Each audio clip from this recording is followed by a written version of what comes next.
Hello, and welcome to What is Innovation, the podcast that explores the reality of a word in danger of losing its meaning altogether.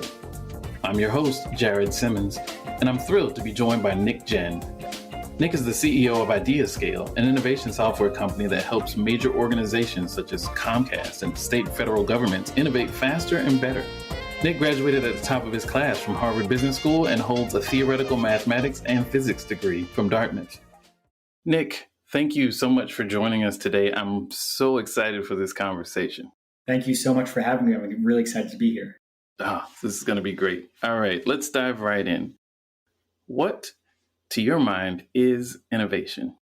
Innovation, to me, is a process for which you either develop new things that you can do or better ways to do existing things that you were already doing. Got it. So new or better. And I want to emphasize the word, it's a process, which I want to distinguish from it being an event, an action, or a specific invention, for example. Innovation is a process for how you do things new, how you do new things, or you do old things better.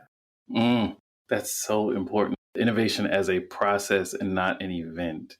In kind of drawing that clear distinction, which I also think is important, what have you seen that makes you feel like it's important to help people understand that it's not an event? So I'll use a recent example. Everyone's getting excited about generative AI and large language models, right? I'm a mathematician and I run a tech company. So those things are, things we love and nerd out about a ton. Yeah. But innovation for large language models and Gen AI is not that we could create a chatbot. Innovation was a process of a whole bunch of things that happened over the last 20 or 30 years. So there was some really complex linear algebra that went into the math. And I think 2017, a bunch of guys at Google and University of Toronto published a paper in an academic journal, which immediately caught fire because they figured out a way how to cut the computation time in half. And then at the same time, over the last 5 or 10 years, just imagine how much cloud computing has grown where, you used to, 30 years ago, you needed a supercomputer in your university's basement. Today, you can go to Amazon or Azure or Google and pay them pennies for unimaginable amounts of computing power. So innovation was not chatbots and LLMs. We actually knew how to do that 50, 60 years ago. The innovation was all these tiny incremental things that have compounded together over the last 10 or 20 years. The hard technology of cloud computing, some cool mathematics, a paper from a bunch of guys at Google and University of Toronto. All of a sudden, we now have a process that's enabled some really, really cool things that are revolutionizing the world as we see it. Oh, man, that is so true. And such a great and important point, because as people outside of the industry, we only see the tip of the iceberg, so to speak. But what I hear you saying is that innovation is not the outcome. It's the process to arriving at that outcome. Yeah. I love ChatGPT and Claude and the competitors, so I'm not knocking on them, but they're not the innovation, right? The innovation was all the stuff. They're just the outcome of that really cool set of innovative processes. Interesting. So if I think about the process that you sort of laid out, if we look at the chatbot aspect of things, go back 50, 60 years, as you said, that process, no one was governing the process to get to where we are now. No one entity was saying, all right, this is what we're going to do. In 1965, we're going to create chatbots. That'll give us ChatGPT-4 in 2023. You know what I mean? So help me understand, when you talk about a process, I think a lot of people will think, oh, I need to create a process. I need to manage a process. I need to organize it. What's the role of an organic process? How can you take advantage of sort of the organic type of process that delivered where we are today? Sure. So the way I would describe it at an organization's level is you want to create a set of circumstances and incentives that enable innovation to happen. And a really good example of this is the university system, right? Where you give a bunch of professors tenure, you give them some amount of funding and say, go create cool stuff, right?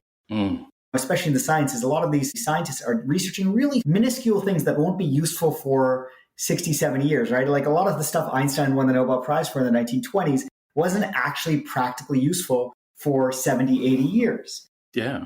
Right. And then all of a sudden in the 90s, GPS came around and GPS was like super, super useful, right? Imagine living your life today without having GPS. Right.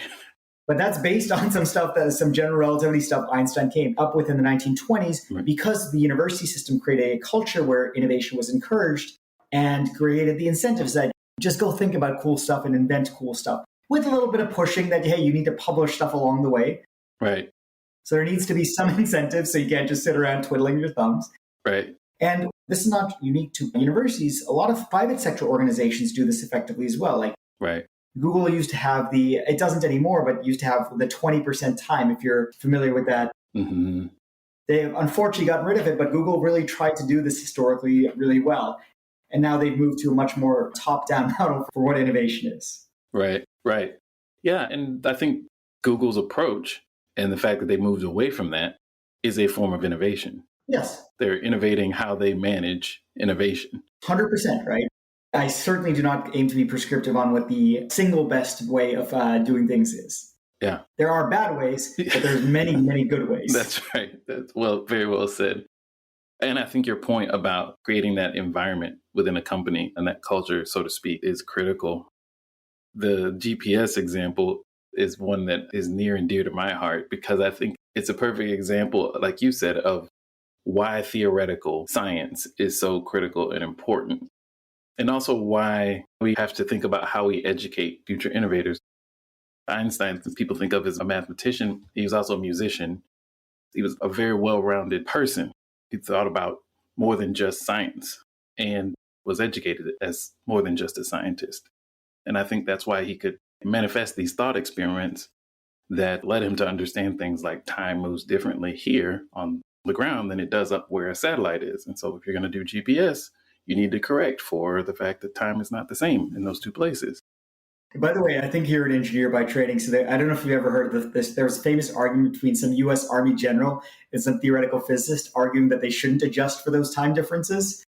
So I had not heard of that. So our modern GPS system would not have worked if that general had won that argument 30 or 40 years ago. Oh my gosh. Wow. Because those microseconds make a huge difference between whether Google sends you to where you're trying to go, or Google Maps does, or it sends you into a swamp. Yeah. Right. Yeah, exactly. Oh, wow. I'll have to track that down. That's a fascinating story. So this kind of focus on process versus outcome, especially as you were talking about that 10-year funding model that exists in universities and the sort of 20% model that Google used to jumpstart and get themselves going in the early days of their innovation process journey, so to speak. Those both to me feel like ways to de-risk the environment, to sort of take the pressure to get to an outcome out of the system. Do you think that's core to how to set up a process, a way to manage or minimize risk exposure? Or do you think that's just... I would frame it differently. Mm-hmm. It's not taking away the pressure to innovate. In fact, I believe there should be a little bit of incentives, whether that be tenure, whether that be money or something. I do want proactive incentives and pressure to innovate within the organization. Sure. Otherwise, a lot of people will ultimately get a little bit lazy. That's right. Myself included. Yeah. So rather than taking away the pressure, I would frame it differently. Mm-hmm. Take away the cost or risk of failure. Mm. So in too many organizations, if you fail, you are negatively penalized for it. So that discourages you from trying to do new things in the first place, right? Right. 99% of new ideas are going to be inherently stupid and not work and not be better than the old ways because somebody already tried it that way and gave up on it. Right. So it's important to create a culture where failure towards innovation is acceptable and appreciated as a normal part of the innovative process, right? Most scientific innovations fail. Most novels fail, right? Right. But once in a while, you get the Harry Potters of the world. Right. Exactly. I struggle sometimes with how to frame that within the concept of a process, because embracing failure, reducing the risk of failure, all those things, I think they're hard for human beings to wrap their heads around because failure feels bad. And so I've been thinking about how someone might reframe that. And I like the way that you talked about taking it out of the equation versus trying to make it good or bad or reframe failure itself, making it a natural part of the process. There's a fun example I'd like to give. So I'm not sure if you're a basketball fan, but think of 3-point field goal percentages, right? Yeah. The best, most elite athletes in the world, the Steph Currys of the world, they're hitting 30, 40%. If you frame it another way, they're missing 60% of shots. These are the best in the world. And does anyone ever go to Steph Curry and say, you're terrible because you got 60% wrong? No, in fact, that's really, really good, right? He's one of the highest paid athletes in the world. Right. Especially in private sector organizations, that mentality is not taken. They look at only the negative side of things rather than think about, hey, you hit one basket the corporate equivalent of one invention out of the 100 that you try works, that's enough to make our year. That is enough to launch that new toy, that new technology, that new novel, whatever it is, right? Right. In fact, like publication houses for books actually do this really well. They know that 99% of the novels that they publish each year will go to zero, but then once in a while they find that Harry Potter or Twilight or whatever. Exactly. And I think it's about framing success around the process that delivers Harry Potter versus the 100 outcomes. So it's more about, like you said, embracing the process, understanding that this process will deliver that 1 in 100 that delivers the return. But if you view it in this success failure on an outcome basis, on a book basis, you're going to get discouraged looking at the 99 books that have failed and will fail and should fail and are a natural part of the process of getting to the one. Mm-hmm. But it's the process that delivers the outcome and not the book.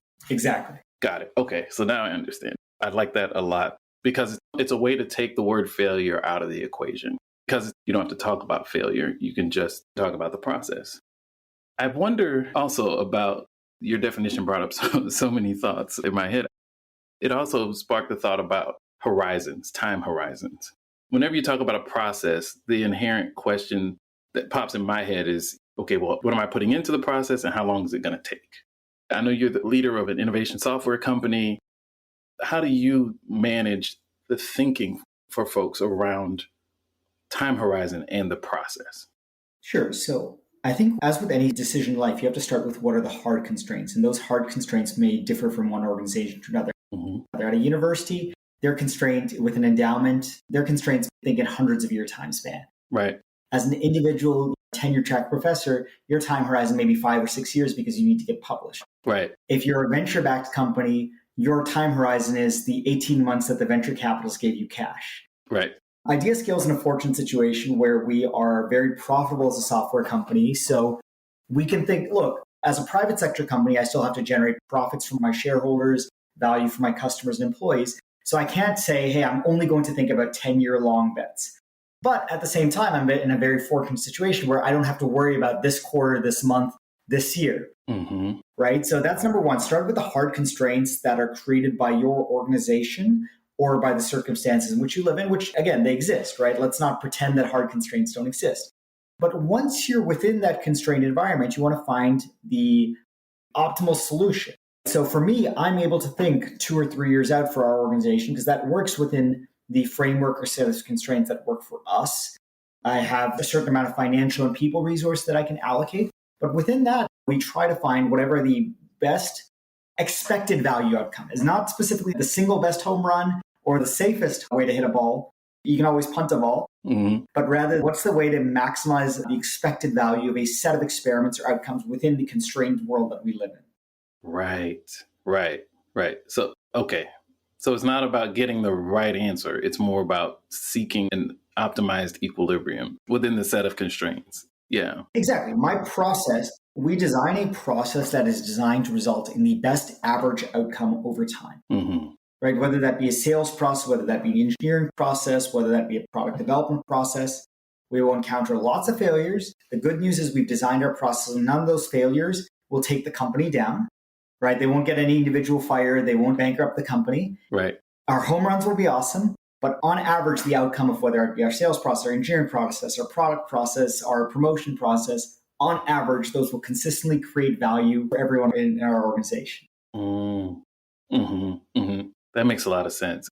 And I think it's rare to talk about innovation processes in those terms because back to your original point within your definition, I think a lot of times people judge things by the outcome. And so the innovative thing is the thing that's most different or most disruptive, another term I have some trouble with. But talking about creating the best average outcome over time really does double down on that process thinking and not the we're trying to create lightning in a bottle here in a one-off sort of way. I think that's fantastic. It's pretty much impossible. Like if you give 100 people, go create lightning in a bottle, probably all of them will fail, right? Right. Or one person will get lucky and succeed. It's like the coin flipping exercise. If a bunch of people flip heads and tails consistently, one person out of 1,000 will just happen to get 10 heads in a row. Right. purely due to luck. Right. But that's not a good process. Coin flipping is not a good process, right? Right. Instead, Exactly. you want to design a good process towards innovation, which again may differ from organization to organization, circumstance to circumstance. Yes. You just need the right set of environments, incentives, and tools at your disposal to enable that process to function effectively and repeatably. And I think that really also highlights and this is another bias of mine, we'll see what you think, but I think that case studies and benchmarking exercises within the world of innovation are extremely dangerous. I have my own way of talking about it, but I love you talking about the hard constraints within the organization. That really kind of makes it self-evident that you have to start by looking internally before thinking about, oh, well, this company did this, so we're going to do that. Where do you land on that topic? So look, running a private sector software organization, my customers are always asking for case studies of, hey, we are Microsoft. How did Google use you guys or do innovation? Yep. We obviously have to do that from a sales and marketing perspective. But conceptually, I think that's the wrong way of thinking about it. Mm-hmm. Because, hey, what works for Google will not necessarily work for Microsoft. It's a fundamentally different organization. What works for NASA doesn't necessarily work for Blue Origin, the rocket company. Sure. Those are very different organizations with very different constraints, time horizons, funding models, types of people, et cetera. Mm-hmm. So case studies, I think, are great from a sales and marketing perspective, but I think they're, in fact, the wrong way for an organization to long-term think about the sustainable, repeatable way that they should be doing innovation. That is going to truly be unique, right? Mm-hmm. The way I, as an individual, would do innovation is probably very different than you, because we are different people with different skills, interests, motivations in life, personalities, etc. Exactly. That's at an individual level, but that becomes even more compounded at an organizational level. Exactly. Corporations are very, very different entities. Mm-hmm. Just because Microsoft is a publicly listed company and Goldman Sachs is a publicly listed company doesn't make them at all similar. Right. Exactly. And even to use a couple you just mentioned, just because you make the same things or compete in the same industry or operate at about the same market cap or size doesn't mean you operate the same way internally. You have the same internal sort of mechanisms, talent pool, culture, environment. All those things really can be very different paths to a similar outcome. And the reapplication is tricky across that. For me, it's about minimizing degrees of freedom. And I'm not going to go any deeper with that with a mathematician. We could, certainly. But I'm not going to embarrass myself that way. I love that frame. I haven't heard that in a long, long time, but I absolutely love it. I just think there's so many more degrees of freedom outside of your company than there are inside of your company. If you're trying to get it right, you're going to have to take a lot more variables into account, so to speak, to translate a benchmark than you would to say, okay, well, how do we solve a complex nebulous problem last year? Why won't that work for us with this complex nebulous problem? Let's think about how we need to operate differently. Do we need a different approach, a different process, a different set of people? And building on that versus trying to say, okay, how did AWS do it or whomever? So I just really appreciate so many of the key elements of your definition. How do you think about what isn't innovation? So I kind of alluded to this in the what is innovation, but innovation isn't an event. It's not we achieve this. It's not an invention. It's not a product. Those are byproducts of innovation. And getting it conflated is really, really bad for any organization. If I launched a new feature for my software system, that feature is not the innovation. That is a minuscule, candidly inconsequential part of our product. No matter how killer that feature is. Right. So that's a really important thing. Innovation is not the outcome, whether that be a new program you launch as a government, whether that be the new satellite that you send to Mars, whether that be the new chatbot you created. Mm-hmm. That's a product. That is an outcome. It's certainly valuable to be able to sell a new product. Right. But is that innovation? And more importantly, from an organization's long-term perspective, have you created a process to create the new product or not? Because a lot of companies, not just companies, organizations end up one-trick ponies. Right. Or, one-hit wonders in the music world. Right. It's true. And it creates the illusion of control. Like this one-off success, you can tell yourself the story of how you created that one-off success, if you don't have an established conscious process. And that story you tell 99 times out of 100 is not going to be part of the actual path that got you to that success. And I think that's a lot of times, to your point, how people end up one-hit wonders is they misdiagnose what got them that hit. Yeah, 100% agree. Yeah. I'm trying to think of an example of how someone might mistake, I love that phrase, byproducts of innovation, how someone can protect themselves from mistaking a byproduct of innovation for innovation itself. So there's mathematical ways to do it and there's qualitative ways. I'll start with the mathematical for a second. There's actually a really interesting field of mathematics and statistics which helps you separate luck from skill. And you can use it in very, very cool ways. For example, do you know which sport involves the most skill relative to luck in determining the outcome of which team wins? Oh, it's hockey. Hockey. So hockey is the sport that the outcome of who wins any given game is most determined by the sum total of the player's skill rather than by luck. Wow. That would have been, at best, my third guess. Amongst team sports. I'm not talking one-on-one, right? Yeah, no, I figured that. And you can do that at a company level, an organization level, if you have someone willing to step down. Well, number one, somebody has to care about what's skill versus luck. A lot of organizations just care about the fact, hey, we got a new product. Who cares how we came up with it? Right. So number one, somebody has to actually be willing to care about skill versus luck. And number two, somebody's got to do the analysis. At a more qualitative level, there's what I would call organizational ethics or ethos perspective. If your organization goal is to look, we created this one great product or one great service, we're going to get on CNBC or Wall Street Journal, get a lot of press and have a unicorn company, and we're happy with that, that's great. And you become famous, you become a billionaire, that's all fantastic. Now, if your goal is that, and that's sufficient, you've won, right? Who cares about whether you have an innovation process? Right. If your goal is, however, to build an organization that's going to continue to innovate and launch that next product, and the next product, the next product, then you actually have to qualitatively ask yourself, have we developed a process that allows us to repeat and sustain? Right. So look at the world of technology. The modern example right now is Intel versus TSMC. Everyone has loved Intel for the last 40 or 50 years. TSMC, for the last 20 or 30 years, they've just been slowly grinding up the charts. And now they are just the dominant player. And no one really thought they were that awesome 20 years ago. I remember doing some work on semiconductors. People thought they were good, right? But no one appreciated, hey, these guys just consistently, every year they get a little bit better and they just never stop getting better. And that's terrifying when you roll the clock forward 30, 40 years. Right. Yeah. That compounding effect of improvement. Terrifying in a good way, by the way. TSMC, I have nothing but the highest respect for them, right? Yes. All of modern AI is enabled by them. Right. No, yeah. The magnitude of the advancement can only, if it follows that path, can get pretty amazing very quickly over time, I'm sure. As I'm thinking about that element of luck versus skill, do you mean that in more sort of like the probabilistic, stochastic kind of way, or is that a different sort of luck versus skill? So it would probably be similar, except a stochastic system assumes inherent randomness, and separating luck versus skill assumes that you can figure out the median or the mean or expected value that separates out the stochastic effects of a system. Oh, wow. So getting a little technical there.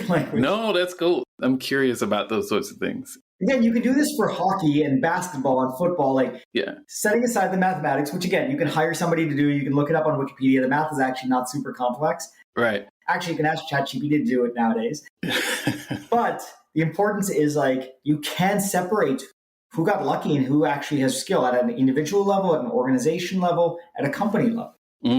That is interesting. And that would require a very specific type of culture and environment and leadership ethos to actually want to know the answer to that question. Because to your point, you're either happy and satisfied with this one big outcome and don't want to ask the questions, or you want to ask the question, but you don't want the answer, if that makes sense. The answer is sometimes tough. Yeah. Because at an individual level, what if somebody in hedge fund land, if somebody had a great year and made a ton of money for the company, but then your analysis reveals they just got lucky. They're not actually good at what they do. That person doesn't get that giant multi-million-dollar bonus that they expect. Right. By the way, there's some great organizations. There's Millennium Citadel, Point72, that actually do a really good job of this at only rewarding people for skill in hedge fund investing. Wow. And that's why they are 20, 30, $40 billion institutions that have been around for 20, 30, 40 years. Right. Rather than a lot of hedge funds, which go up for a little while and then they implode spectacularly. Right. They were lucky coin flippers along the way. Oh, wow. That is such an important distinction. I don't think I've had someone explain that and parse that out for me in quite that way. So thank you for that. So it's been an amazing conversation. I can't let you go without asking if you have any advice for innovators. I would say three things. Number one, define the scope of life in where you want to innovate, whether that be music, art, science, money, whatever. Number two is figure out what the motivation for you to innovate is. To use a silly example, do you want to make money because you want to buy fancy things or just so you can brag about it on social media? Both are perfectly legitimate reasons that are unique to the individual. I don't particularly care about bragging on Instagram about anything. So, and then finally, try and develop a repeatable, consistent process that you can do as an individual or as an organization to achieve those intrinsic goals. Mm-hmm. And that could be silly examples. I want to be fit. So I got to wake up at my repeatable process. I wake up every morning at 6 and work out for 30 minutes, right? No matter how I feel. Yeah. At an organization level, it could be like, if I want to develop new products, then I need a product team that every year, every month, every day, they are going out and developing a new product, and a bunch of those products will suck. And that's okay. But the moment you need that to have that process repeatably, rather than the classic example is 3M and Barbie, the Post-it notes and Barbie were invented by some random guy. That's great. These became multi-billion-dollar product lines. Right. But that's not the innovation process. That's getting lucky. Right. Exactly. Oh, that's such great advice and context for people to go out into the world trying to create change in a process-driven way. It's so many great reminders and great perspective in there. Nick, it's been a fantastic conversation. I could pick your brain on this topic for hours and probably not get to the bottom of things. So thank you for your time. It's been a lot of fun. Thank you so much for having me. All right. Take care.